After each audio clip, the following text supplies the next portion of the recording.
বিসমিল্লাহির রহমানির রহিম। আসসালামু আলাইকুম। দীর্ঘদিন অসুস্থ থাকার পর আপনাদের সামনে কথা বলতে পারার জন্য আল্লাহর কাছে শুকরিয়া আদায় করছি। আমার কারাবন্দী অবস্থায় আপনারা আমার কারামুক্তি ও রোগ মুক্তির জন্য সংগ্রাম করেছেন, দোয়া করেছেন, সেজন্য আমি আপনাদের সকলকে ধন্যবাদ জানাচ্ছি। দীর্ঘ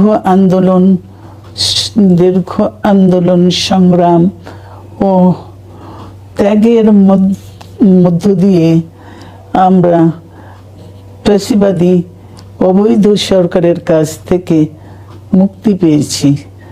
আমি আন্তরিক ধন্যবাদ জানাতে চাই আমাদের বীর সন্তানদের, যারা মরণপণ সংগ্রাম করে এই অসম্ভবকে সম্ভব করেছে।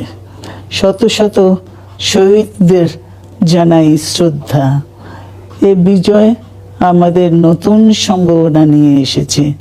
দীর্ঘদিনের নজিরবিহীন দুর্নীতি,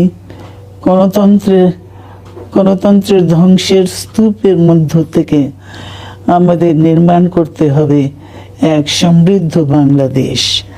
ছাত্র তরুণরাই আমাদের ভবিষ্যৎ।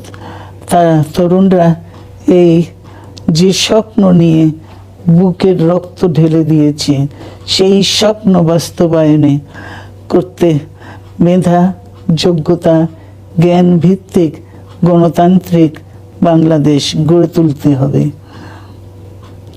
শোষণহীন সমৃদ্ধ বাংলাদেশ।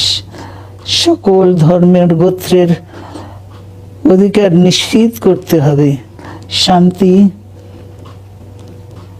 প্রগতি আর সাম্যের ভিত্তিতে আধুনিক বাংলাদেশ নির্মাণে আসুন আমরা তরুণদের হাত শক্তিশালী করি।